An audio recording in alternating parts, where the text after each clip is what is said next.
Good morning my dear new students. अगर आप सब ये वीडियो देख रहे हैं इसका मतलब या तो आप 12th कर चुके हैं या फिर आपने अभी अभी 12th के एग्जाम्स दिए हैं और आप अपनी एक नए पड़ाव की तरफ चल पड़े हैं जिसका नाम है सीए। तो पहले तो all the very best for becoming an upcoming CA. तो सीए बनने के लिए आपके रास्ते में दो पड़ाव हैं। पहला पड़ाव आपको सीए फाउंडेशन का एग्जाम क्लियर करना और दूसरा पड़ाव उसके बाद सीए की पढ़ाई करना। ये बहुत आसान है। कई धारणाएं बच्चों को 11th 12th में बता दी जाती हैं कि सीए बनना बहुत ही मुश्किल है और हम सीए नहीं बन पाएंगे, लेकिन ऐसा कुछ नहीं है। जस्ट कॉमर्स को मॉडिफाई करके सीए बनाई गई है। सब कुछ उसमें कॉमर्स से रिलेटेड है, कुछ भी उससे बाहर नहीं आएगा। बिल्कुल जस्ट एन इजी टास्क। बस ये 1.5-2 साल जब तक आप सीए की पढ़ाई कर रहे हैं तब तक आपने बाकी चीजों से दूर हो जाना है। लेकिन ऐसा भी नहीं कि बिल्कुल दूर हो जाना है। आप अपने साथ साथ एंजॉय भी कीजिए, लेकिन जो पढ़ें उसको दिल से और अच्छे तरीके से पढ़ें। All the very very best. तो आइए सबसे पहले तो हम ये जान लेते हैं कि सीए बनने के लिए हमें किन किन पड़ावों को पार करना है। सबसे पहला जो पड़ाव मैंने आपको भी बताया कि CA foundation.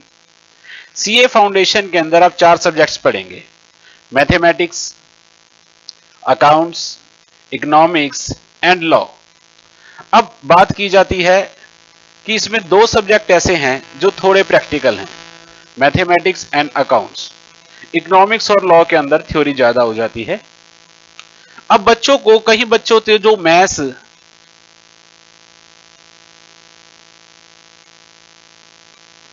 Mathematics, my self Rohit Grover. Mathematics के अंदर यहां पे आपको 3 पड़ाव मिलेंगे। एक है प्रॉपर मैथमेटिक्स, एक है स्टैटिस्टिक्स और एक है रीजनिंग, जिनकी वेटेज आप सामने देख पा रहे हैं 40, 40 एंड 20। अब जो ये 40, 40, 20 है, इसमें सबसे अच्छी बात आपके लिए क्या है कि ये सारे का सारा ऑब्जेक्टिव पेपर आएगा। ऑब्जेक्टिव में सबसे अच्छी बात क्या रहती है कि आपको उन क्वेश्चंस को सॉल्व करने के 3 तरीके मिल जाते हैं।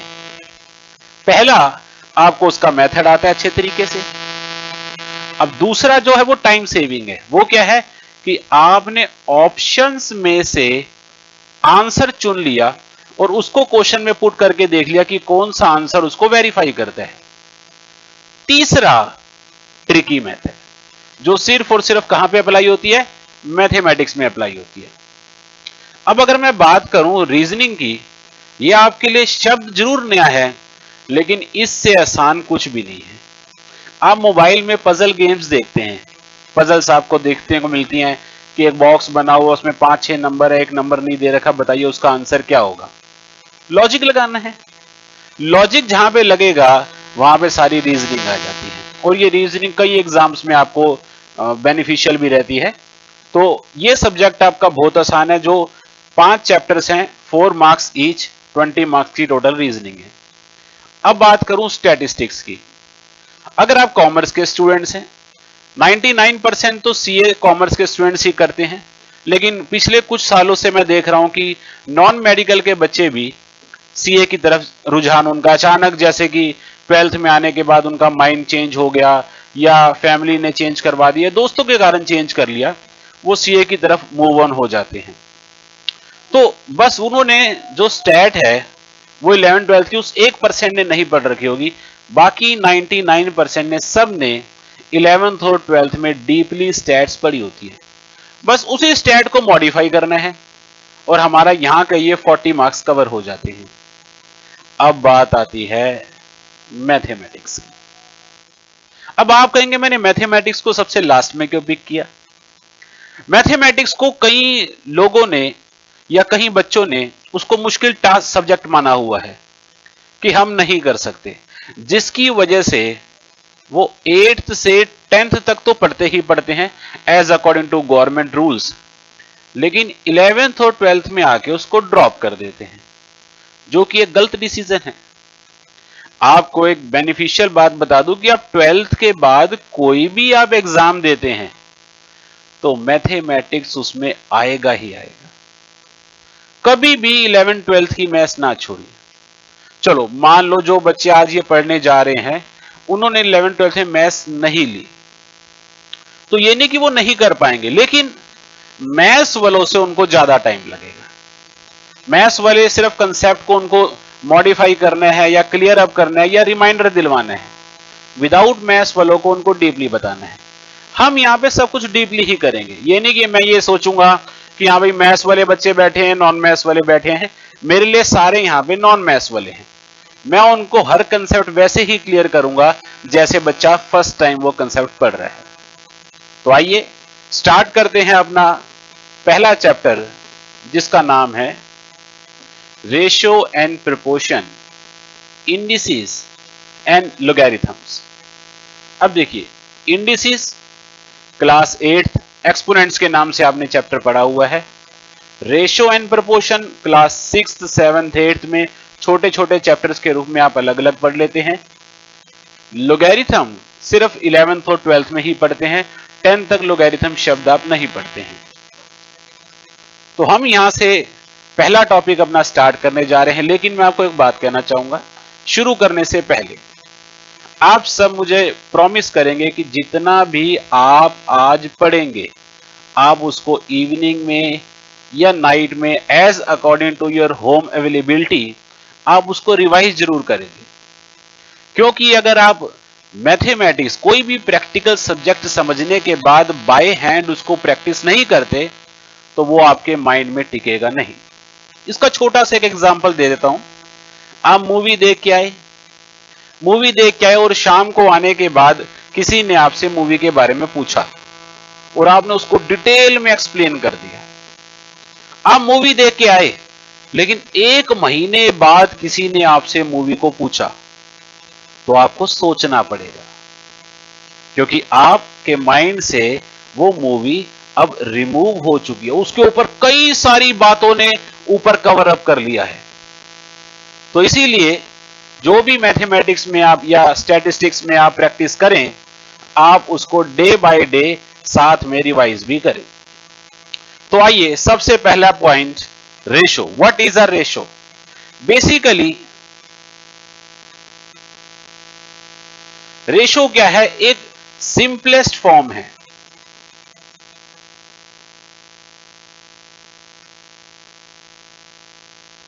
अब what is a simplest form?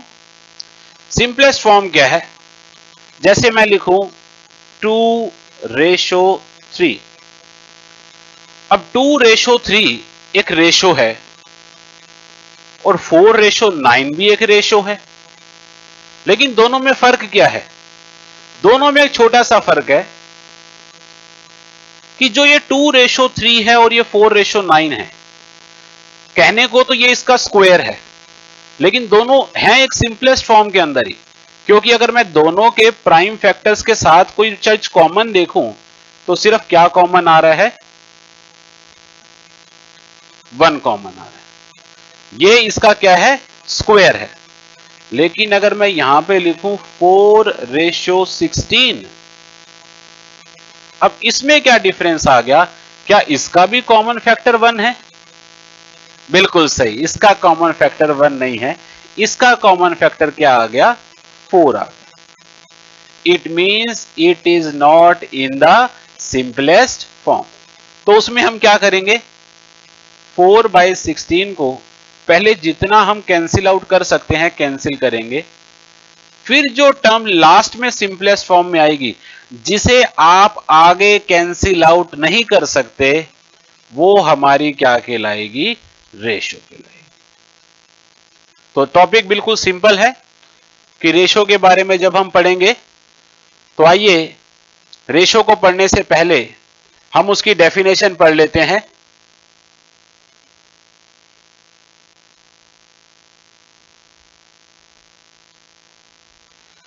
The comparison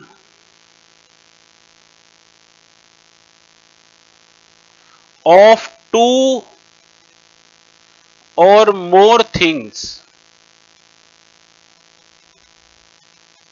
of same kind, आप साथ साथ नोट डाउन करेंगे, इज नोन एज रेशियो।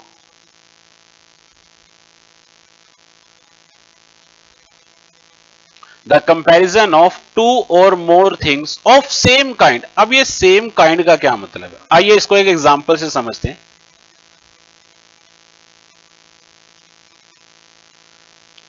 अब देखो, क्या आप किसी के वेट को हाइट से कंपेयर करोगे? नहीं करोगे। क्या आप किसी की हाइट को उसके कलर से कंपेयर करोगे, कलर कॉम्प्लेक्शन से? नहीं करोगे। इट मींस आप सेम काइंड में किसको किससे करोगे? अगर वेट है तो उसका कंपैरिजन भी किससे किया जाएगा? वेट से ही किया जाएगा। अगर हाइट है तो उसका कंपैरिजन भी किससे किया जाएगा? हाइट से किया जाएगा। अब इन दोनों एग्जांपल्स को ही देख लेते हैं। एक वेट है एक का 50 केजी और एक का वेट है 70 केजी। वो कहते हैं बताइए कि दोनों की आपस में क्या रेशो बनती है। तो आप क्या करेंगे? टू कैलकुलेट रेशो 50/70, क्योंकि दोनों ही केजी में है तो कोई भी यूनिट्स आपस में नहीं बचेंगे, वो दोनों आपस में कैंसिल हो जाएंगे। इसीलिए कहा जाता है कि रेशो हैज नो यूनिट्स। और हमारी रिस्पेक्टेड रेशो यहां से क्या आ गई? 5/7। सिमिलरली एक की हाइट है 160 सेंटीमीटर, दूसरे की हाइट है 200 सेंटीमीटर और हमें इसकी रेशो निकालनी है। तो हम क्या करेंगे? 160/200, 16/20 अभी भी कैंसिल हो सकता है, 4/5। जब वो लोएस्ट फॉर्म में आ गया, जब वो सिंपलेस्ट फॉर्म में आ गया, इट मींस हमारे पास हमारी रेशो का आंसर आ गया। तो आपने यहां पे सबसे पहली डेफिनेशन से क्या क्लियर करा कि comparison of two or more things, यानी खाली दो के वेट ही हम देख सकते हैं, 3 के, 4 के, 5 के, जितने मर्जी बंदों के हम, पर्संस के हम कोई भी थिंग्स को कंपेयर कर सकते हैं, लेकिन of same kind is known as ratio. तो पहला कंसेप्ट मैं मानता हूं सबको क्लियर हो गया होगा कि what is the definition of ratio. अब रेशो बेसिकली हम एक्सप्रेस करते हैं ए रेशो बी, जिसे लिखा जाता है A/B। जो ए और बी है उनको कहा जाता है टर्म्स ऑफ द रेशो। अब ए कौन है? हम कहते हैं ए है न्यूमरेटर और जो नीचे होता है उसे क्या कहा जाता है? बिल्कुल सही, डिनोमिनेटर। तो जो यहां पे न्यूमरेटर है उस टर्म को रिप्रेजेंट करते हैं एंटीसीडेंट। आपके पेपर में पूछा गया क्वेश्चन है, एक रेशो दे रखी है और पूछा गया है कि इसका एंटीसीडेंट का आंसर क्या होगा। तो अभी क्वेश्चन भी साथ में लेते हैं। और जो डिनोमिनेटर होगा उसे क्या कहा जाएगा? कॉन्जिक्वेंट। न्यूमरेटर को एंटीसीडेंट, डिनोमिनेटर को कॉन्जिक्वेंट और ए और बी को दोनों को क्या कहा जाएगा? उसकी टर्म्स। एग्जाम्पल देख लेते हैं। अगर किसी की रेशो 7/17 है तो उसके कॉन्जिक्वेंट का आंसर क्या होगा? बिल्कुल सही, उसके कॉन्जिक्वेंट का आंसर क्या होगा? 17। जैसे आपने पढ़ा कि उसके डिनोमिनेटर को क्या कहा जाता है? कॉन्जिक्वेंट। और उसके एंटीसीडेंट का आंसर क्या होगा? एब्सोल्युटली करेक्ट, उसके एंटीसीडेंट का आंसर होगा 7। तो ये हमारा फर्स्ट टॉपिक है, रेशो क्या होती है, रेशो को कैसे रिप्रेजेंट किया जाता है, ए और बी क्या कहलाती हैं, ए पर्टिकुलरली क्या कहलाता है और बी पर्टिकुलरली क्या कहलाता है। एक बार मेरे साथ आप रिपीट करेंगे, ए रेशो बी, ए और बी उसकी क्या है, टर्म्स हैं। ए क्या कहलाता है, एंटीसीडेंट, बी क्या कहलाता है, कॉन्जिक्वेंट। और रेशो जब भी हम कंपेयर करेंगे वो किस में करेंगे, सेम काइंड में कंपेयर करेंगे, क्योंकि रेशो के अंदर आप अलग अलग क्वांटिटीज को, अलग अलग टर्म्स को कंपेयर नहीं कर सकते। क्लियर है सबको? चलिए आगे चलते हैं।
चलिए अब कुछ इसकी टर्म्स हैं जिसे हम प्रॉपर्टीज भी कह सकते हैं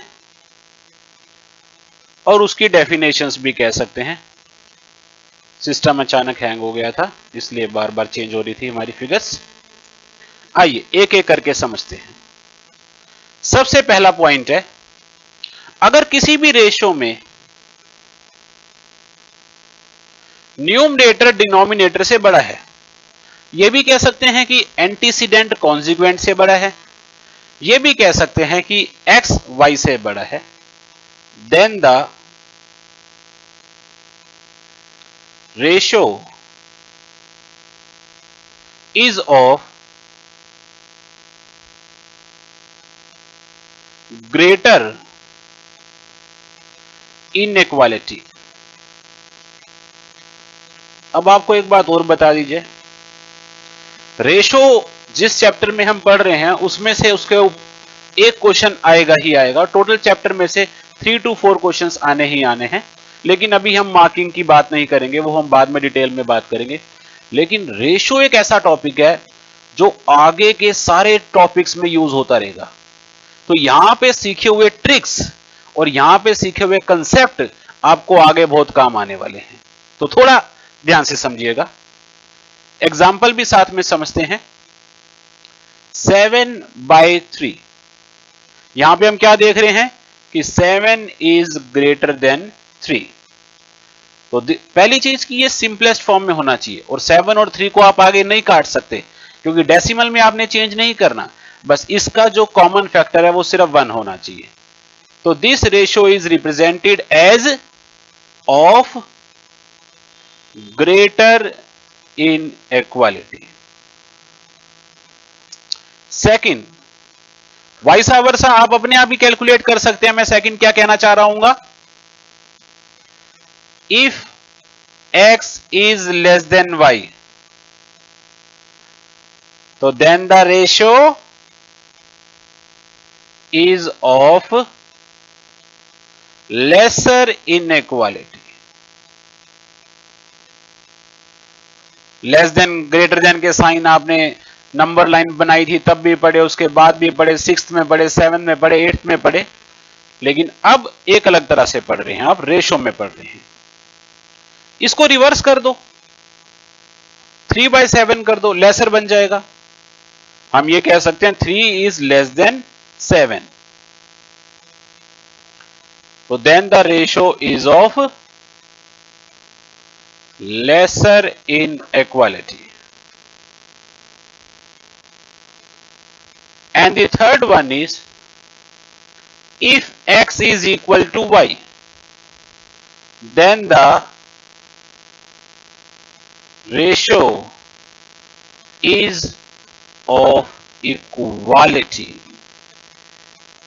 इक्वली होगी वो, मैं कहूं 15/15, इसकी रेशो भी 1:1। मैं कहूं 20/20, इसकी रेशो भी 1:1, 4/4 इसकी रेशो भी 1:1।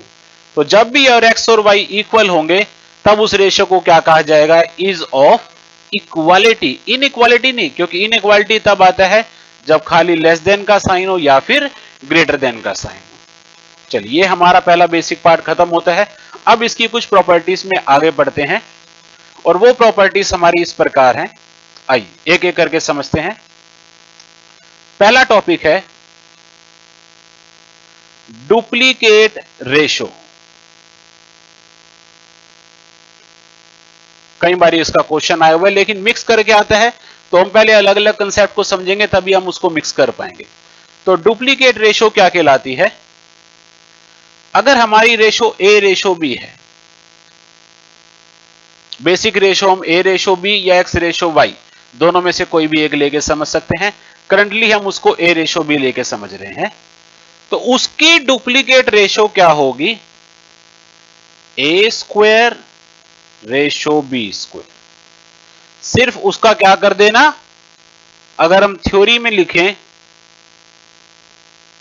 तो उसका सिर्फ हमने क्या कर दिया, स्क्वायर कर दिया।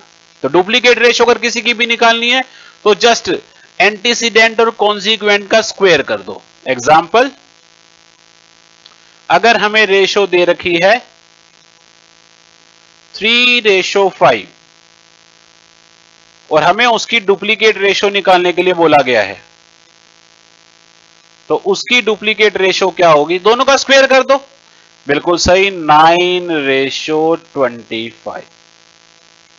सिंपल टॉपिक है, बस आपको याद होना चाहिए कि डुप्लीकेट का मतलब स्क्वायर करना। चलिए आगे चलते हैं। कहीं पर भी डाउट हो आप बीच में पूछ सकते हैं।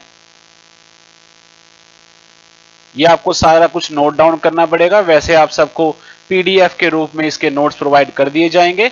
करंटली आप अभी इसको डायरेक्ट वीडियो से समझिए।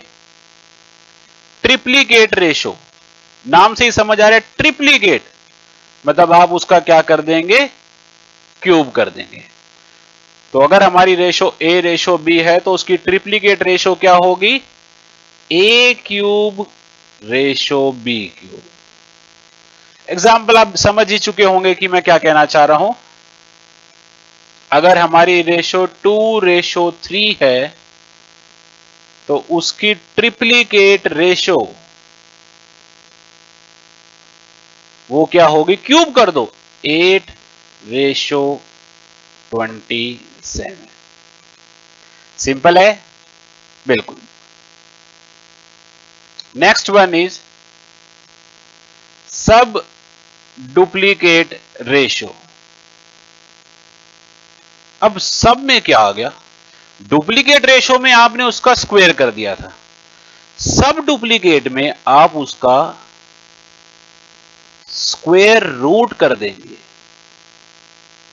कैसे? अगर रेशो A:B है तो उसका सब डुप्लीकेट क्या होगा, square root of A ratio square root of B। अब स्क्वायर रूट का आपने एक्सपोनेंट्स में एक पॉइंट समझा हुआ है कि स्क्वायर रूट का मतलब होता है उसकी पावर 1/2।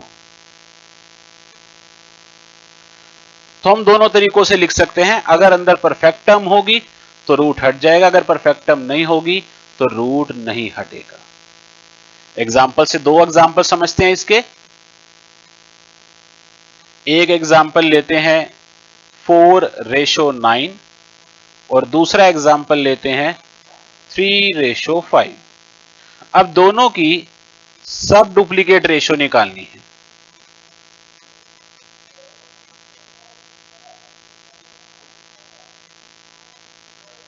अब 4:9 की सब डुप्लीकेट क्या होगी कि आपने 4 का भी स्क्वायर रूट कर दिया और 9 का भी स्क्वायर रूट कर दिया, लेकिन दोनों परफेक्ट टर्म्स हैं। तो 4 का स्क्वायर रूट क्या हो गया 2 और 9 का स्क्वायर रूट क्या हो गया 3। लेकिन अगर मैं इस वाले क्वेश्चन की बात करूं, square root of 3 square root of 5 दोनों ही प्राइम नंबर्स हैं, तो इसका मतलब इसका आंसर आएगा square root of 3 ratio square root of 5 और इसका आंसर आएगा 2:3। तो ये हमारा नेक्स्ट टॉपिक था, सब डुप्लीकेट रेशो। हर जो भी हम पार्ट पढ़ रहे हैं, एक क्वेश्चन पढ़ रहे हैं, तो आपको उसका फॉर्मूला माइंड में फिक्स कर लेना है। चलिए अगले पे चलते हैं। जैसे ट्रिप्लीकेट था, ऐसे ही है सब ट्रिप्लीकेट रेशो। तो ट्रिप्लीकेट रेशो क्या थी? हमने उसका क्यूब कर दिया था। तो सब ट्रिप्लीकेट, बिल्कुल सही, क्यूब रूट कर देंगे।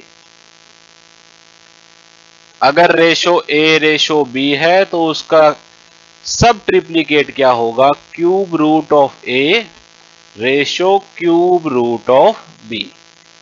और क्यूब रूट का मतलब ए की पावर 1/3 रेशो बी की पावर 1/3।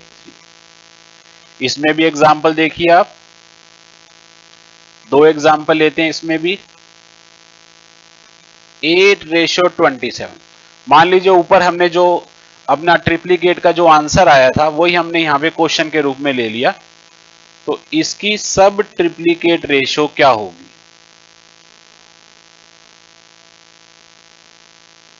तो वो क्या होगी? Cube root of 8 ratio cube root of 27। अब क्यूब रूट ऑफ 8 का मतलब हो गया 2 की क्यूब, और 27 का मतलब हो गया 3 का क्यूब। अब वो दोनों आपस में कैंसिल हो गए, तो यहां से बच गया 2 और यहां से बच गया 3, क्योंकि उसके फैक्टर्स बन गए और वो फैक्टर्स 3 की फॉर्म में चेंज हो गए, क्यूब रूट से कैंसिल हो गए। लेकिन अगर मैं लिखता कोई भी, मान लो यही वाला नंबर ले लिया मैंने, 3:5। अब मैं इसका क्यूब रूट जब निकालूंगा तो cube root of 3 ratio cube root of 5। ना तो 3 को आप आगे और फैक्टराइज कर सकते हैं, ना ही 5 को आगे फैक्टराइज कर सकते हैं। तो या तो आपका आंसर ये होगा, या आंसर इस फॉर्म में भी लिखा हो सकता है, 3 की पावर 1/3 रेशो 5 की पावर 1/3। तो हमने चार चीजें पढ़ी। पहली पढ़ी डुप्लीकेट रेशो, डुप्लीकेट का मतलब स्क्वायर कर दिया। दूसरी पढ़ी ट्रिप्लीकेट रेशो, ट्रिप्लीकेट में हमने क्या कर दिया? उसका क्यूब कर दिया। नेक्स्ट पढ़ी हमने सब डुप्लीकेट रेशो, सब डुप्लीकेट में हमने उसका क्या कर दिया? स्क्वायर रूट कर दिया। और लास्ट हमने पढ़ी सब ट्रिप्लीकेट रेशो, और सब ट्रिप्लीकेट में हमने उसका क्या कर दिया? क्यूब रूट कर दिया। तो ये चार हमारी डेफिनेशन कम प्रॉपर्टीज हैं जो हमारे क्वेश्चंस में आगे अप्लाई होंगी। आइए नेक्स्ट टॉपिक पे चलते हैं, इनवर्स रेशो। नाम से ही पता चल रहा है कि उस चीज को उल्टा कर देना। अगर हमारी रेशो ए रेशो बी है तो उसका इनवर्स रेशो क्या होगा? B ratio A. उल्टा कर देना, रेसिप्रोकल कर देना। तो इसको हम क्या कह सकते हैं प्रैक्टिकल डेफिनेशन में? रेसिप्रोकल करना। एग्जाम्पल, कोई रेशो है 7:19, तो उसकी इनवर्स रेशो क्या होगी? 19:7।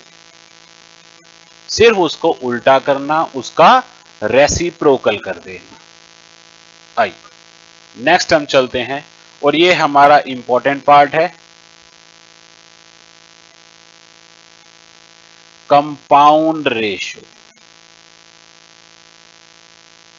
कंपाउंड रेशो के अंदर आप दो या दो से ज्यादा रेशोस भी कंपेयर कर सकते हैं और उनको लेकर आप कंपाउंड रेशो उनकी निकाल सकते हैं। कंपाउंड रेशो का मीनिंग है सबको आपस में मल्टीप्लाई करना। एग्जाम्पल, आपके पास रेशो थी A ratio B, C ratio D, E ratio F. आपको निकालनी है उसकी कंपाउंड रेशो। तो मीनिंग क्या उसका? मल्टीप्लाई करना, A by B multiply C by D multiply E by F. तो आपका आंसर क्या आ जाएगा? A C E by B D F. जो कैंसिल होता होगा वो कैंसिल हो जाएगा, कोई बात नहीं। एग्जाम्पल ले लेते हैं। इफ द रेशोज आर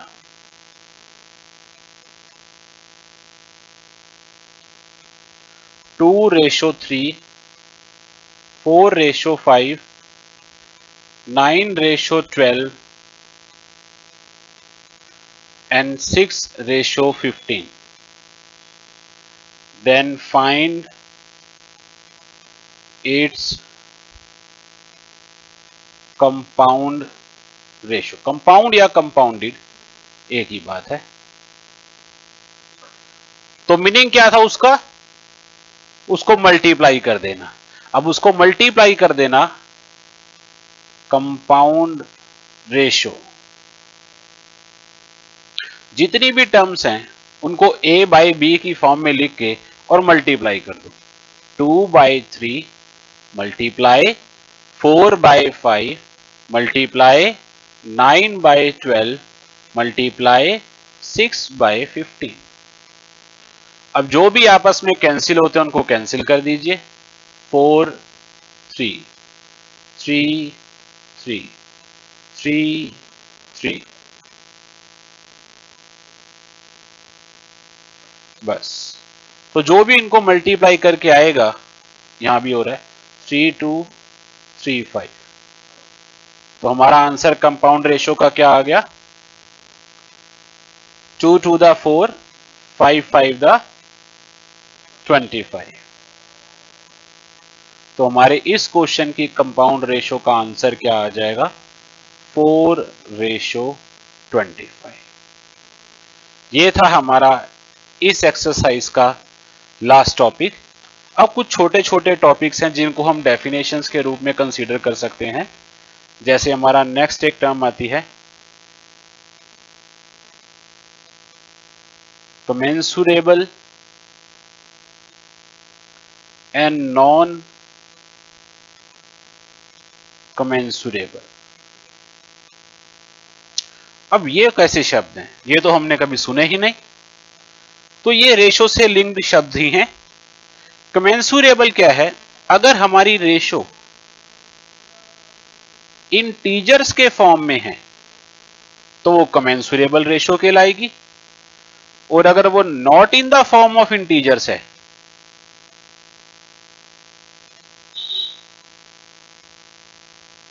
तो वो नॉन कमेंसुरेबल कहलाएगी।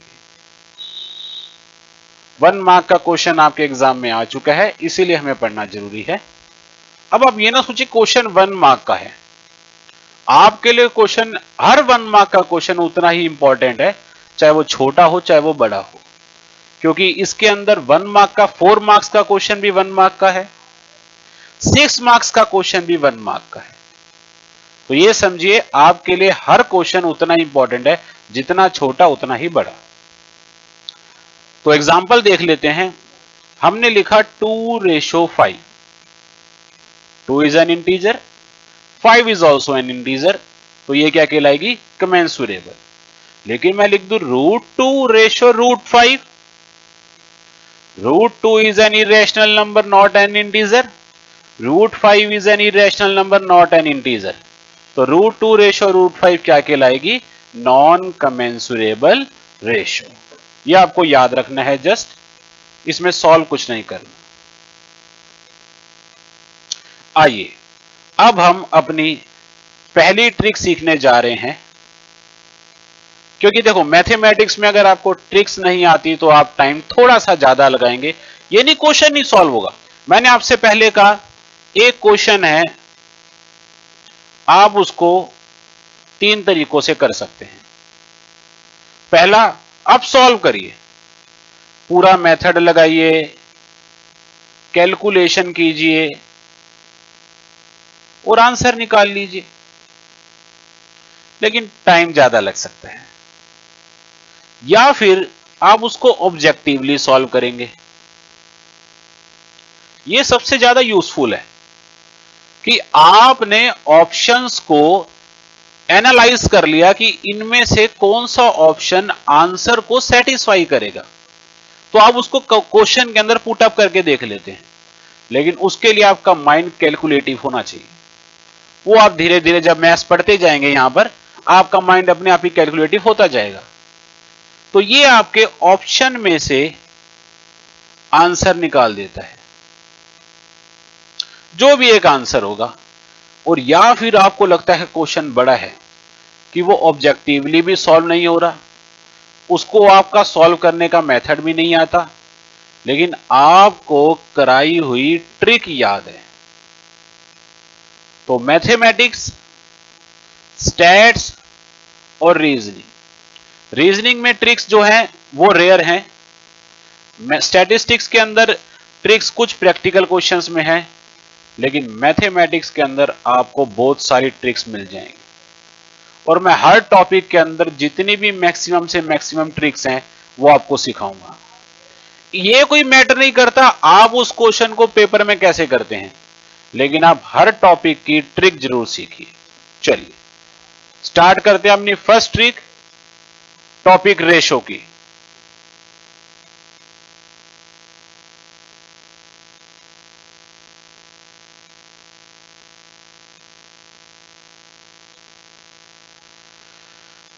अब ट्रिक के अंदर भी कुछ शॉर्ट ट्रिक्स आती हैं, जैसे कि हम उसको डायरेक्ट भी निकाल सकते हैं और उसको हम थोड़ा सा मॉडिफाई भी कर सकते हैं।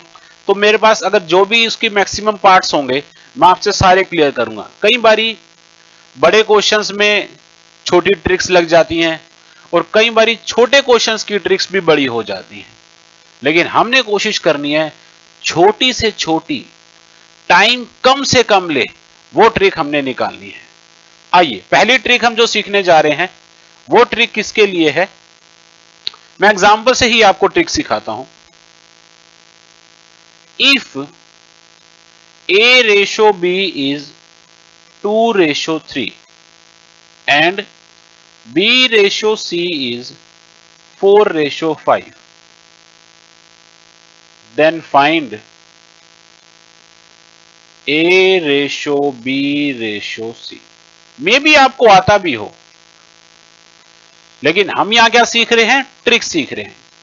आपने वैसे इसको जब 8th क्लास में सीखा होगा, मैं आपको याद करवा दूं, आपको कुछ ऐसा बताया गया होगा कि A/B 2/3 है, B/C 4/5 है, तो दोनों में कॉमन कौन सा आ रहा है, सबको विजिबल हो रहा है, कॉमन क्या आ रहा है, B। तो आप B वाली टर्म का एलसीएम ले लेते थे, 3 और 4। इजी है, एलसीएम सबको पता क्या आ गया, 12 आ गया। तो आप 3 वाले को 4 से मल्टीप्लाई कर देते थे और 4 वाले को 3 से मल्टीप्लाई कर देते थे, यही करते थे आप। और फिर आपकी नई रेशोस बन जाती थी A/B 8/12 और B/C 12/50। जब ये दोनों सेम हो गए तो आपकी नई रेशो का आंसर आ गया A/B/C इक्वल्स 8:12:50। वैसे ही आपको याद आ गया होगा, ये आपने क्लास 8 या 9 में पढ़ा होगा।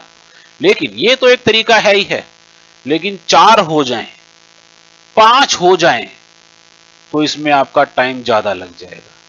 तो आइए ट्रिक क्या कहती है, आपको A/B क्या दे रखा था, 2:3 और B/C क्या दे रखा था, 4:5। ध्यान से समझिएगा, क्योंकि ये छोटी ट्रिक आपके बड़े क्वेश्चन सॉल्व करने वाली है। आप क्या करेंगे, ऊपर लिख देंगे A, B और C, और जब आप इस ट्रिक को सीख चुके होंगे शायद उसके बाद आपको लिखने की भी आवश्यकता नहीं पड़ेगी। अब पहली रेशो क्या थी, 2:3 और दूसरी रेशो क्या थी, 4:5। आपने क्या करा, जो पहली रेशो थी उसको फर्स्ट लाइन में लिख दिया और जो दूसरी रेशो थी उसको सेकंड लाइन में लिख दिया, लेकिन अल्फाबेट के नीचे उसका आंसर लिखा, ए के नीचे ए का, बी का, क्योंकि बी दोनों में आ रहा था तो पहले वाले बी में ए रेशो बी का आ गया, दूसरे वाले बी में बी रेशो सी वाला। अब आप देख रहे हैं यहां कुछ नहीं है, तो जो भी आपका हॉरिजॉन्टल पार्ट है, जैसे इसके सामने क्या पड़ता है 3 और इसके सामने क्या पड़ता है 4, आप वही ब्लैंक वाला जो सर्कल है उस डिजिट से फिल कर देंगे, इसको 3 से और इसको 4 से। आपको कोई फॉर्मूला याद करने की आवश्यकता नहीं है, कोई एलसीएम लेने की आवश्यकता नहीं है, सिर्फ क्या करा आपने, जो क्वेश्चन था वो लिखा और जो ब्लैंक एरियाज थे उनको उनके लेफ्ट या राइट से फिल करने हैं, ओनली लेफ्ट और राइट, अप डाउन नहीं देखना। यहां पे आपने क्या करा, इस वाले सर्कल के लेफ्ट में 3 था तो यहां पे 3 आ गया, इस वाले सर्कल के राइट में 4 था तो यहां पे 4 आ गया। समझ आई ये स्टेप सबको? चलिए अब जस्ट इनको वर्टिकली मल्टीप्लाई कर देना है, 2 4 the 8, 3 4 the 12, 3 5 the 15, here is your answer. ये रहा आपका आंसर ऊपर जो आप निकाल के आए हैं, 8:12:15, है ना कितना सिंपल। चलिए अब 3 के लिए तो आपने ये रेशो निकाल ली, क्या 4 के लिए भी ये ट्रिक काम कर सकती है?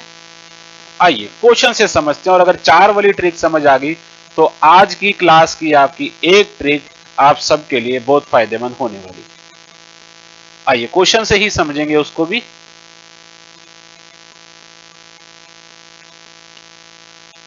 If A ratio B is 2:3, B ratio C is 3:5, and C ratio D is 2:7, then find A ratio B ratio C ratio D। अब इसमें ना कई बारी साथ में एक छोटा पार्ट और आ जाता है, वो छोटा पार्ट क्या होता है कि वो A रेशो D भी पूछ लेते हैं, जो बहुत आसान है। अगर मैं A रेशो D की बात करूं तो देखो, अगर मैं फर्स्ट और लास्ट में देखूं तो B और C में कुछ कॉमन नहीं है, A और D में कुछ कॉमन नहीं है, मैं रेशो कैसे निकालूंगा? तो A रेशो D निकालने का कंसेप्ट क्या है, सबको आपस में मल्टीप्लाई कर दो,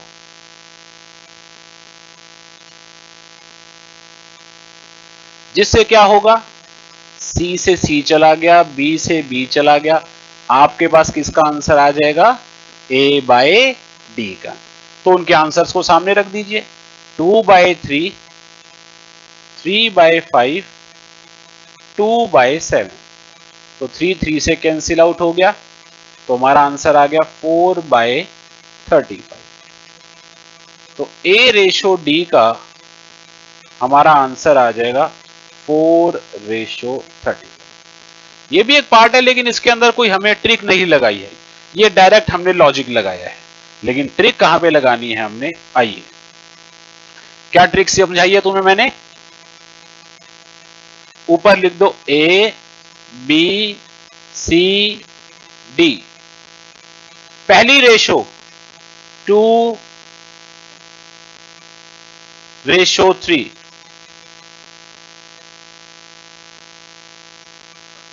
सेकंड रेशो 3:5, थर्ड रेशो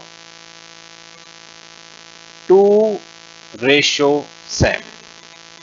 अब आप देख रहे होंगे कि यहां पे बहुत सारे सर्कल्स, एरियाज आपको वेकेंट दिखाई दे रहे हैं, 1 2 3 4 5 6, क्योंकि मल्टीप्लाई तो आपने वर्टिकली ही करनी है, और जो भी आंसर आएगा उनके बीच में यहां रेशो लिख देंगे। अगर वो सिंपलेस्ट फॉर्म में नहीं होंगे तो आपने उनको सबको उस टेबल से डिवाइड कर देना है। लेकिन पहले इन सर्कल्स में क्या आएगा वो देखते हैं। क्या सिखाया था?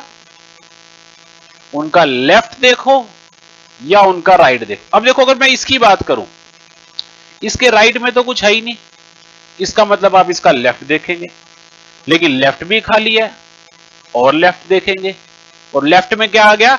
3। तो ये दोनों सर्कल्स किससे फिल कर दिए जाएंगे? 3 से।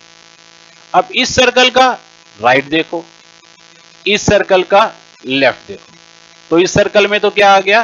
3, और इस सर्कल में क्या आ गया? 5। नेक्स्ट चलते हैं, इस सर्कल का राइट देखो, लेकिन वो ब्लैंक है। अगला राइट देखो, वहां पे क्या है? 2। कंसेप्ट क्लियर है सबको? बिल्कुल सही। दोबारा देखिए, हमने सिर्फ उन सर्कल्स का लेफ्ट या राइट देखना है उन्हें फिल करने के लिए। जब हमने आंसर निकालना है तब हमने वर्टिकली उनको मल्टीप्लाई कर देना है। कैसे? First 2 into 3 6, 6 into 2 12, next 3 into 3 9, 9 into 2 18, next 3 into 5 15, 15 into 2 30, next 3 into 5 15, 15 into 7 105। तो पहले तो आपने ये देखना है क्या ये टर्म्स किसी भी टेबल में कॉमन फैक्टर के साथ एग्जिस्ट करती हैं। 12 3 से डिविजिबल है, 18 3 से डिविजिबल है, 30 3 से डिविजिबल है, और 105 भी 3 से डिविजिबल। तो 3 से इसको कैंसिल, क्योंकि आपको ये ऑप्शन में नहीं मिलेगा। तो ऑप्शन में आपको क्या मिलेगा? 3 4 द 12, 3 6 द 18, 3 10 द 30, 3 3 द 9, 3 5 द 50। लेकिन अब जो टर्म्स आई वो किसी भी कॉमन फैक्टर के साथ कैंसिल आउट नहीं होती। तो this is your answer of A ratio B ratio C ratio D। है ना कितनी आसान ट्रिक? और अगर आपने इसको इस वाले तरीके से निकालना होता जो आपने 8th क्लास में सीखा था, तो पहले आप A रेशो B और B रेशो C का कॉमन फैक्टर बनाते, फिर B रेशो C और C रेशो D का कॉमन फैक्टर बनाते। जो कॉमन फैक्टर आता फिर तीनों रेशो को उस कॉमन फैक्टर से मल्टीप्लाई करते, जो बहुत ज्यादा टाइम कंज्यूम कर लेता। तो जब भी हमें 4 की या 3 की इकट्ठी हमें रेशो निकालनी होगी, चाहे हमें A ratio B ratio C निकालना हो या हमें A ratio B ratio C ratio D निकालना हो, हम इस ट्रिक का इस्तेमाल कर सकते हैं। क्लियर है कंसेप्ट सबको? एवरीवन? उम्मीद करता हूं आप सबको यह कंसेप्ट क्लियर होगा, और साथ साथ इसके जो क्वेश्चंस हैं जब हम एक्सरसाइज में स्टार्ट करेंगे आपको पता चलता रहेगा कि ये ट्रिक्स कहां कहां पे हमें यूजफुल रहती है। आइए एक कंसेप्ट बिना क्वेश्चंस के क्लियर करते हैं, और वो कंसेप्ट हमारा क्या है? जब हमें रेशो दे रखी होती है तो एक्चुअल में उसका मीनिंग क्या होता है? कोई भी एक रेशो ले लेते हैं, A बाई बी इक्वल्स 2/3। तो ये A बाई बी जो 2/3 है, क्या इसका मतलब ये है कि A का आंसर 2 है और B का आंसर 3 है? बिल्कुल नहीं। लेकिन आपके मैथमेटिक्स के 99% क्वेश्चंस इससे सॉल्व हो जाते हैं। अब ऐसा क्यों? क्योंकि जो A बाई बी का आंसर 2/3 है, उसका मतलब यह है कि ये कोई भी एक फैक्टर 2k और 3k उनका कोई भी एक कॉमन फैक्टर है। तो हम यहां पे ये तो कह सकते हैं कि A is equal to 2k and B is equal to 3k, where k is any number, और हम उसको भी पुट करके क्वेश्चंस को सॉल्व कर सकते हैं। लेकिन यहां पर हमें इस k को लेने की आवश्यकता कम पड़ती है। अब वो क्यों कम पड़ती है? क्योंकि ये सबसे बड़ा फायदे वाला पॉइंट है कि आपके जो क्वेश्चंस हैं वो क्या हैं, एमसीक्यू। मल्टीपल चॉइस क्वेश्चंस में आपको उन्हें सब्जेक्टिवली सॉल्व करके दिखाने की कोई आवश्यकता नहीं होती, और इसका हमें सबसे बड़ा फायदा मिलता है क्वेश्चंस को सॉल्व करने में। आइए हम अपनी फर्स्ट एक्सरसाइज 1A बुक्स आप सब निकाल लीजिए और बुक्स के अंदर अपना फर्स्ट क्वेश्चन देखिए और हम उसे स्टार्ट करने जा रहे हैं। आप बुक निकालिए, तब तक मैं आपको 1 मिनट का टाइम दे रहा हूं। तो बच्चों स्टार्ट करते हैं अपनी एक्सरसाइज 1A। हो सकता है शायद अभी आपके पास बुक अवेलेबल ना हो, तो वैसे हम इस ऐप के द्वारा, जिस ऐप में आप इस वीडियो को अभी करंटली देख रहे हैं, तो उस ऐप में पूरी बुक अपलोड कर दी जाएगी। आप वहां से अपनी साइड बाय साइड एक फोन में बुक खोल सकते हैं और दूसरे फोन या लैपटॉप में आप वीडियो चला सकते हैं। करंटली मैं आपको सामने बुक ओपन करके दिखा देता हूं। डाउनलोड की हुई है बुक, ये आपकी वेबसाइट ICAI से अभी चैप्टर नंबर फर्स्ट डाउनलोड किया है। तो 1A का फर्स्ट क्वेश्चन आपकी CA फाउंडेशन चैप्टर नंबर 1 का ये रहा। जैसे आप देख पा रहे हैं, इनवर्स रेशो ऑफ 11:15। अब देखिए इनवर्स रेशो क्या थी, question number first, inverse ratio of 11:15। क्या थी इनवर्स रेशो? बिल्कुल सही, सिर्फ उसका रेसिप्रोकल करना, 15:11।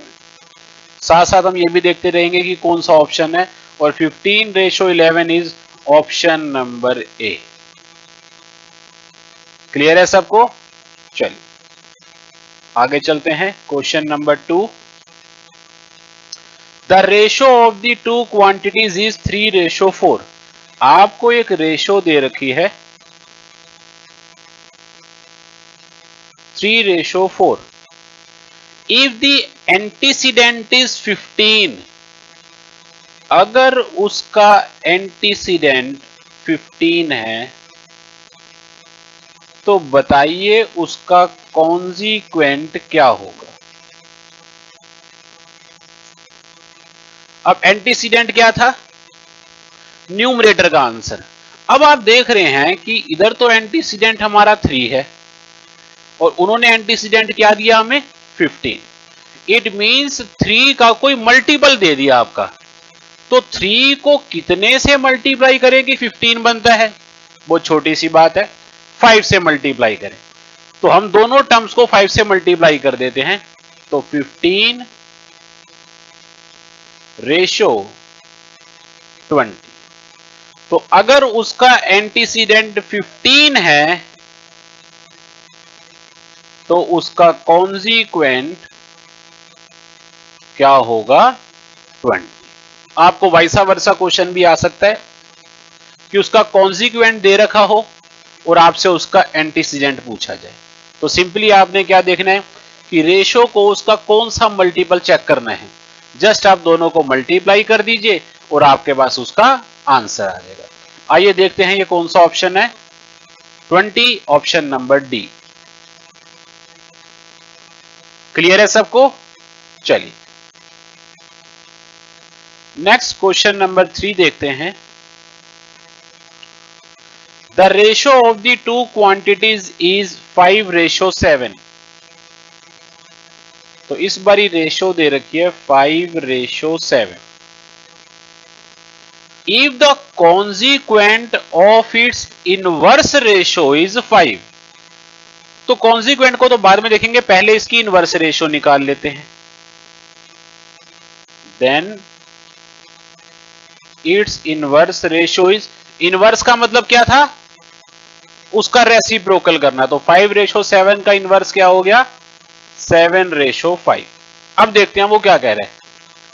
इफ द कॉन्जिक्वेंट इज 5, अगर इसका कॉन्जिक्वेंट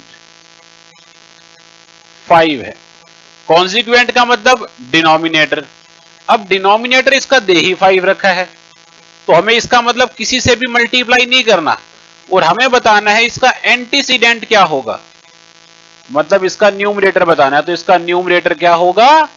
7। सिंपल है बिल्कुल। तो आइए 7 देख लेते हैं कौन सा ऑप्शन है, which is option number C.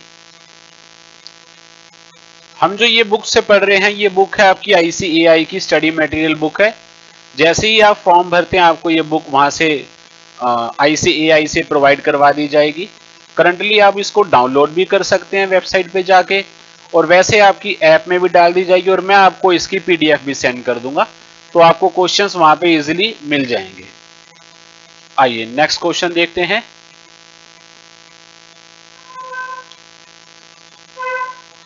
Question number 4, ratio compounded of. अब कंपाउंडेड रेशो का क्वेश्चन आ गया है, क्वेश्चन नंबर 4। देखो कंपाउंडेड रेशो आ गई तो इसका मतलब आपने उसको मल्टीप्लाई कर देना है जितनी भी रेशोज दे रखी होंगी। चलो क्वेश्चन क्या था, रेशो कंपाउंडेड ऑफ 2:3, 9:4, 2:3, 9:4, 5:6, 8:10, 5:6, 8:10। तो कंपाउंडेड का मतलब क्या था, सबको मल्टीप्लाई कर देना। आइए सबको मल्टीप्लाई करते हैं, और जो कैंसिल होता है उनको सबको कैंसिल कर देते हैं। 3 3, 3 2, 5 2, 2 4, 4 4, 2 2। ऊपर कुछ भी नहीं बचा, नीचे भी कुछ नहीं बचा। It means 1/1, it means 1:1। आइए देख लेते हैं कौन सा ऑप्शन है, ऑप्शन नंबर ए। इतना आसान है, बस आपको उसके फॉर्मूले पता होने चाहिए, क्वेश्चंस अपने आप ही ऐसे चुटकी बजा के सॉल्व हो जाएंगे। आइए नेक्स्ट क्वेश्चन देखते हैं, क्वेश्चन नंबर 5। क्या कहता है वो, डुप्लीकेट रेशो। तो डुप्लीकेट रेशो क्या था, जस्ट उसका स्क्वायर कर देना। तो 3:4, यहीं से अगर देखा जाए तो क्वेश्चन तो वहां लिखेंगे ऑप्शन नंबर सी, वैसे इसका आंसर आ जाएगा। रेशो आपको दे रखी है 3:4 और आपको निकालनी है उसकी डुप्लीकेट रेशो। तो डुप्लीकेट रेशो मतलब उसका स्क्वायर कर दीजिए, 9:16। और जैसे अभी हमने देखा कौन सा ऑप्शन था वो 9:16 वाला, ऑप्शन नंबर सी। सिर्फ आपको उसके फॉर्मूला याद होना चाहिए। नेक्स्ट देखते हैं, क्वेश्चन 6 क्या कह रहा है, सब डुप्लीकेट रेशो ऑफ 25:36। रेशो आपको दे रखी है 25:36 और आपको निकालनी है उसकी सब डुप्लीकेट रेशो। सब डुप्लीकेट क्या था, उसका स्क्वायर रूट कर देना। तो square root of 25 ratio square root of 36। तो 25 का स्क्वायर रूट क्या हो गया 5 और 36 का स्क्वायर रूट क्या हो गया 6, विच इज ऑप्शन नंबर डी। आसान है, बस फॉर्मूला याद है तो सब कुछ आसान है। आइए नेक्स्ट देखते हैं, क्वेश्चन नंबर 7 क्या कहता है, ट्रिप्लीकेट रेशो ऑफ 2:3। तो जो जो हमने फॉर्मूले पढ़े हैं सबका एक एक करके क्वेश्चन आता जा रहा है। ट्रिप्लीकेट रेशो, तो ट्रिप्लीकेट रेशो क्या था, उसका क्यूब रूट करना, एब्सोल्युटली करेक्ट। तो 2 का क्यूब 8, 3 का cube 27, which is option number A. आइए नेक्स्ट देखते हैं, क्वेश्चन नंबर 8 क्या कहता है, सब ट्रिप्लीकेट रेशो 8:27, उसका उल्टा 8:27 का सब ट्रिप्लीकेट रेशो, तो सब ट्रिप्लीकेट क्या था उसका, क्यूब रूट करना, तो हम उसका क्यूब रूट करते हैं, cube root of 8 ratio cube root of 27, cube root of 8 ratio, तो सब ट्रिप्लीकेट रेशो 8 का क्यूब रूट क्या हो जाएगा 2 और 27 का क्यूब रूट क्या हो जाएगा 3, which is option number C. तो जोन जोन से आपने सारे फॉर्मूले पढ़े थे वो सारे फॉर्मूले क्वेश्चंस के रूप में आपके सामने आ चुके हैं एक एक करके। अब आगे देखते हैं।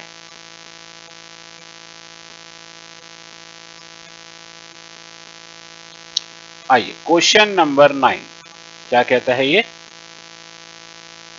The ratio compounded of 4:9। अब देखो वो कह रहे हैं रेशो कंपाउंडेड ऑफ, मतलब आपको कंपाउंडेड रेशो निकालनी, किसकी,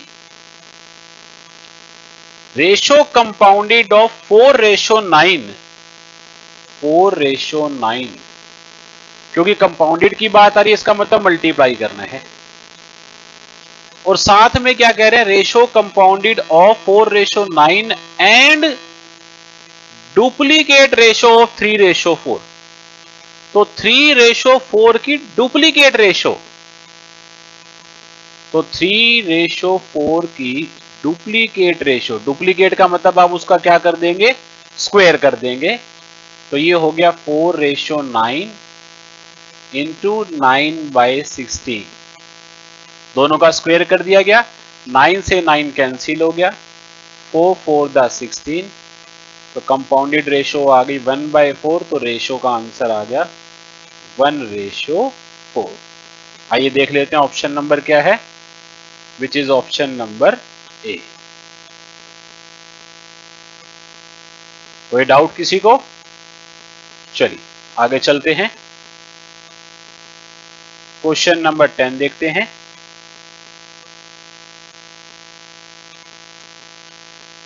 फिर से कंपाउंडेड रेशो का क्वेश्चन है, लेकिन यहां पे 4 रेशोज हैं, तो हम क्या करेंगे, इन पहले चारों को अलग अलग लिख लेते हैं, ये इकट्ठे ही कर लेते हैं, कोई बात नहीं। कंपाउंडेड रेशो ऑफ किस किस की है, सबका फॉर्मूला इकट्ठा लगा लेंगे। पहली टर्म कंपाउंडेड रेशो ऑफ 4:9, तो पहली टर्म आ गई 4:9 मल्टीप्लाई डुप्लीकेट रेशो ऑफ 3:4, 3:4 की डुप्लीकेट रेशो मतलब उसका square. Next triplicate ratio of 2:3, triplicate ratio of 2:3, triplicate का मतलब उसका क्यूब।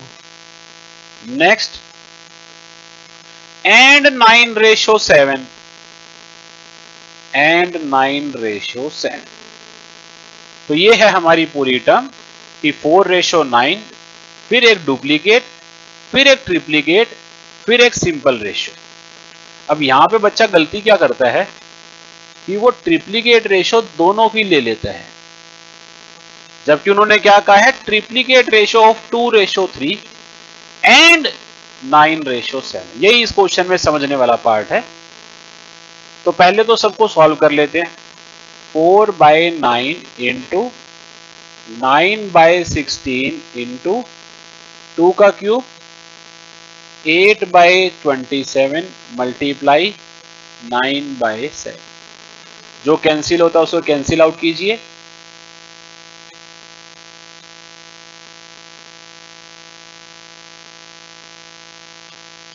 तो हमारे पास क्या क्या बच गया, न्यूमरेटर में तो हमारे पास बच गया एक 2 और डिनोमिनेटर में हमारे पास बच गया 21, 7 3 21 और 2/21 हमारा ऑप्शन नंबर है सी, तो सी हमारा आंसर हो जाएगा क्वेश्चन नंबर 10 का।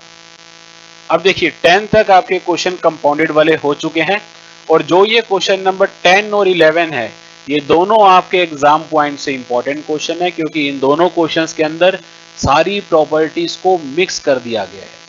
तो ऐसा ही एक क्वेश्चन हो रहा है, क्वेश्चन नंबर 11। तो जैसा क्वेश्चन नंबर आप 11 सामने देख रहे हैं, बिल्कुल सेम क्वेश्चन है। Compounded of duplicate ratio, triplicate ratio, सब डुप्लीकेट रेशो, सब ट्रिप्लीकेट रेशो, चारों प्रॉपर्टीज को एक ही क्वेश्चन में निकालना है। तो ये क्वेश्चन आपको मैं होमवर्क में दे रहा हूं, स्क्रीन पे सामने है, आप इसको पॉज करके नोट कर सकते हैं और मेरे को आप इसका कल आंसर भी बताएंगे कि इसका आंसर क्या आया था। आइए नेक्स्ट देखते हैं, क्वेश्चन नंबर 12 क्या कहता है। If A ratio B is, अच्छा क्वेश्चन है question number 12। A ratio B is 3:4। ये ट्रिकी भी है और इजी भी है। रेशो दे रखी है आपको कोई, ए रेशो बी इज 3:4। तो 3:4 का मतलब है, चलो हम पहले इसको रेशो में ही लिख लेते हैं कि आपके पास a बाई बी 3/4 है। मैंने एक पॉइंट आपसे क्लियर किया था कि a बाई बी 3/4 का मतलब ये नहीं है कि a 3b4 है, लेकिन हमारी मैथमेटिकल कैलकुलेशंस में हम इसको सॉल्व करने के लिए लेट a को 3 मान सकते हैं और b को 4। जनरली हम उसके साथ 3k और 4k ले लेते हैं, लेकिन यहां पर हमारे ऑब्जेक्टिवली में कोई फर्क नहीं पड़ेगा अगर हम k को साथ में कंसीडर नहीं करेंगे। तो आइए देखते हैं क्या पूछते हैं वो। अगर a रेशो b 3:4 है तो 2a plus 3b, 3a plus 4b, 2a plus 3b, 3a plus 4b का आंसर क्या है। आइए हम इसको दोनों तरीकों से सीखेंगे। अगर हम k लेते तो क्या होता, अगर हम k नहीं लेते तो क्या होता। बेसिकली आप 10th क्लास में अगर इस क्वेश्चन को देख रहे हैं या 9th क्लास के हिसाब से देख रहे हैं, तो आप क्या करते, इसमें क्रॉस मल्टीप्लाई करते और इसको आप इस तरीके से लिखते हैं कि a is equal to 3/4b और a का आंसर यहां पे रख के आप आंसर निकाले। जो एक ऑर्डिनरी और ओल्ड मेथड है, हम यहां पे इस मेथड को यूज नहीं करें, क्योंकि हमने अपना टाइम भी बचाना है।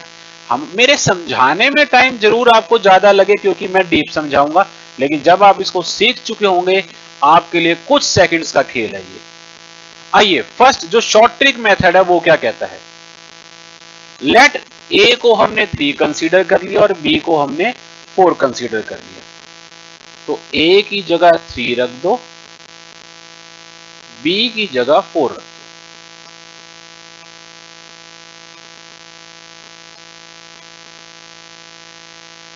अब सिंपल कैलकुलेशन कर लो, 3 2 द 6, 4 3 द 12, 3 3 द 9, 4 4 द 16, एडिशन 18 25। आंसर क्योंकि आगे कैंसिल नहीं हो सकते, 18:25। Question number 12, 18:25, option number D. था कितना आसान। अब ये हमने शॉर्ट ट्रिक लगाई है जो रेशो में 99% एप्लीकेबल होती है, जो 1% क्वेश्चंस में नहीं होती। जब क्वेश्चंस आएंगे तब डिस्कस करेंगे, लेकिन अगर आप इसको डायरेक्ट 3 और 4 मान के ना करते तो एक स्टेप जो बढ़ता वो क्या होता, आइए वो भी देख लेते हैं। a बाई बी 3/4 है, तो आप इसको क्या करते, लेट a को आप 3k मान लेते, b को आप 4k मान लेते। यही एक स्टेप बढ़ना था आपने। अब आपने निकालना क्या था, 2a plus 3b divided by 3a plus 4b।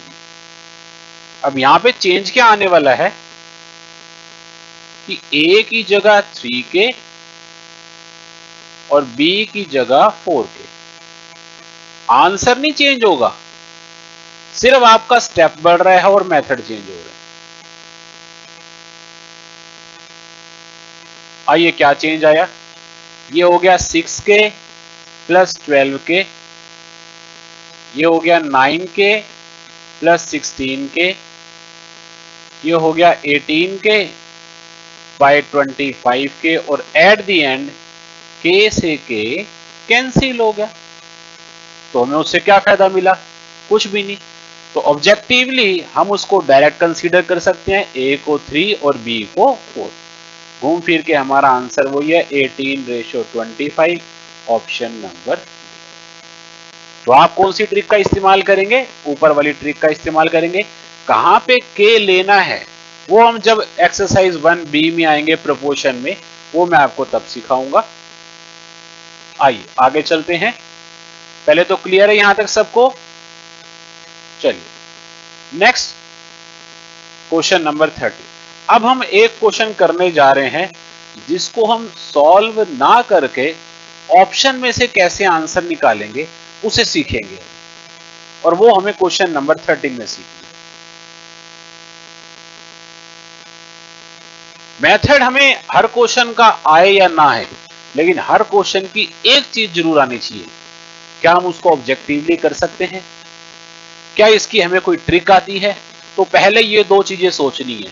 जब ये दो चीजें हमें नहीं आती होंगी तब हम सोचेंगे कि इसको सॉल्व करने का क्या तरीका है, क्योंकि यहां पे हमें टाइम बचाना है ताकि ज्यादा से ज्यादा क्वेश्चन जल्दी से जल्दी सॉल्व करके पेपर को दोबारा से रिवाइज किया जा सके।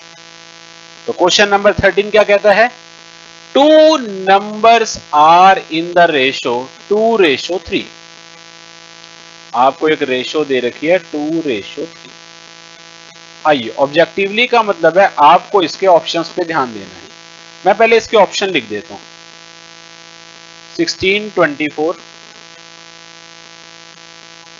16, 24 ये टू नंबर्स हैं। 4, 6, 2, 3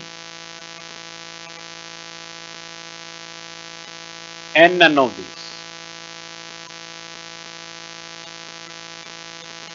आइए क्वेश्चन को एक बार दोबारा देखते हैं। Two numbers are in the ratio 2:3 if 4 be subtracted from each. अगर दोनों नंबर्स में से 4 को सब्ट्रैक्ट कर दिया जाए,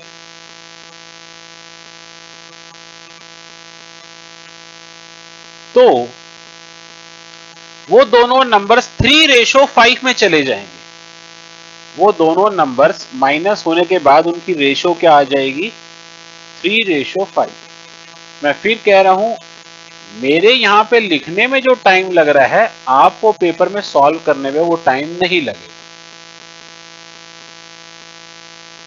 गिवन रेशो 2:3 थी।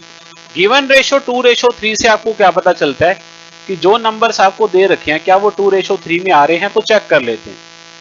8 2 द 16, 8 3 द 24, मतलब ये सही है। 2 2 द 2 3 द 6, और ये 2:3 है। इसका मतलब इस कंडीशन से हमारा कोई भी ऑप्शन इसमें से कैंसिल आउट नहीं होता। जब तीनों ऑप्शन एप्लीकेबल नहीं होते तो लास्ट में हमारे पास आंसर में क्या रह जाता है? None of this. वो लास्ट में सोचेंगे। आइए दोनों नंबर्स में से 4 को सब्ट्रैक्ट कर देते हैं। जो आप ओरली कर लेंगे, मैं पर यहां पे आपको एक बारी करके दिखाता हूं। ऑप्शन नंबर ए क्या था? 16, 24। दोनों नंबर्स में से 4 को सब्ट्रैक्ट कर दिया गया, 12 एंड 20। अब उसने कहा था कि वो नंबर सब्ट्रैक्ट करने के बाद 3:5 में चले जाएंगे। इनको कैंसिल करके देखिए, 4 3 द 12, 4 5 द 20। इट मींस हमारी दोनों कंडीशंस के हिसाब से हमारा आंसर कौन सा हुआ? ऑप्शन नंबर ए हुआ। लेकिन आपको 100% श्योर होने के लिए बाकी दोनों ऑप्शंस को भी चेक करना जरूरी है। आइए ऑप्शन नंबर बी क्या था? 4:6, 4 एंड 6। इसमें से 4 को सब्ट्रैक्ट कर दीजिए। 4 में से 4 गया 0, 6 में से 4 गया 2। जब मैं 0 की 2 के साथ रेशो निकालूंगा तो वो क्या हो जाएगा, 0 ही हो जाएगा। इसका मतलब ऑप्शन नंबर बी उसको सेटिस्फाई नहीं करेगा। ऑप्शन नंबर सी 2 3, जब 2 में से 4 गया -2, 3 में से 4 गया -1, 2 को -1 से डिवाइड करेंगे तो 2:1 आ जाएगा, तो वो भी इसको सेटिस्फाई नहीं करेगा। दैट मीन्स ऑब्जेक्टिवली हमारा आंसर आ गया ऑप्शन नंबर ए 16:20। आपको ऑब्जेक्टिव मेथड भी बहुत अच्छे से सीखना है, क्योंकि ऑब्जेक्टिव मेथड मैथमेटिक्स में सबसे ज्यादा यूजफुल रहता है कि आपको ऑप्शंस के अंदर से ही आंसर डायरेक्ट मिल जाता है विदाउट एनी कैलकुलेशन और एनी कैलकुलेटिव पार्ट मेथड। चलिए आगे चलते हैं। बोर तो नहीं हो गए? चलिए चलो कोई नहीं, एक क्वेश्चन और करेंगे, क्वेश्चन नंबर 14, उसके बाद नेक्स्ट क्लास में कंटिन्यू करेंगे। आपको सिर्फ होमवर्क में क्या करना है, जितने भी फॉर्मूले हमने पढ़े हैं उसको लर्न करने हैं, फिर लर्न करने के बाद उनको प्रैक्टिकल क्वेश्चंस में प्रैक्टिस करना है। एक क्वेश्चन नंबर 11 आपने घर पे प्रैक्टिस करनी है जो आपको सामने दिख रहा है, और साथ साथ जितने भी क्वेश्चंस हमने करे हैं उनको दोबारा से निकाल के देखना है। आइए क्वेश्चन नंबर 14 क्या कहता है, the angles of a triangle are in the ratio 2:7:11।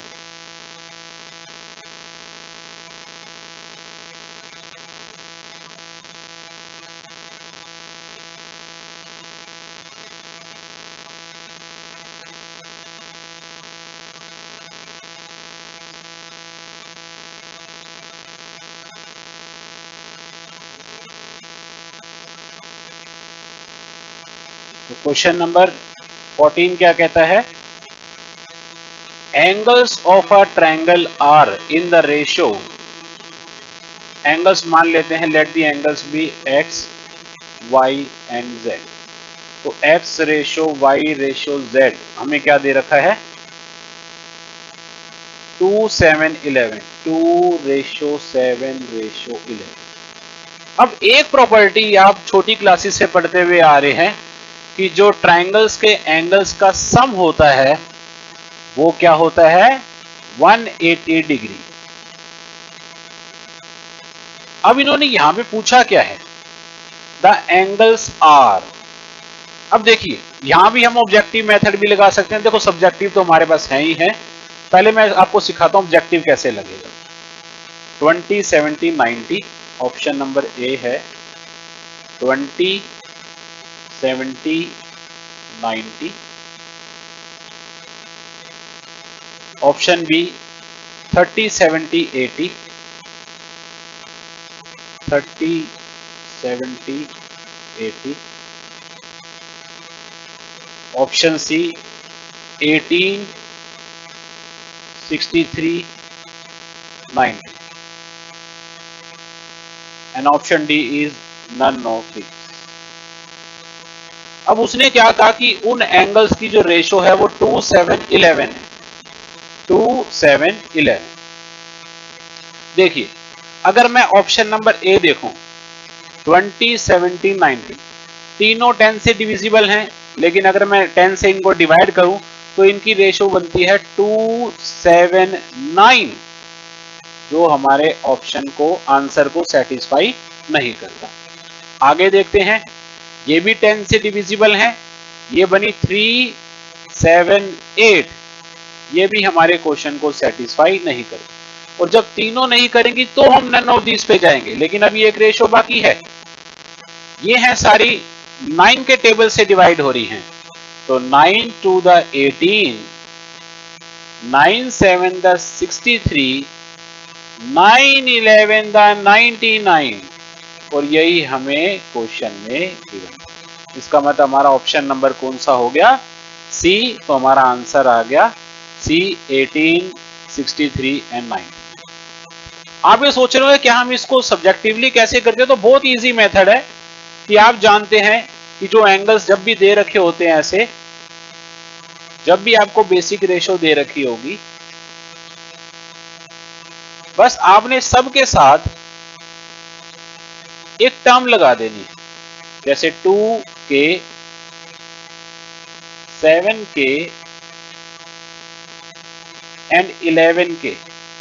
अब आप जानते हैं कि ये तीनों एंगल्स हैं और तीनों एंगल्स का सम वो किसके इक्वल होता है, 180 डिग्री के।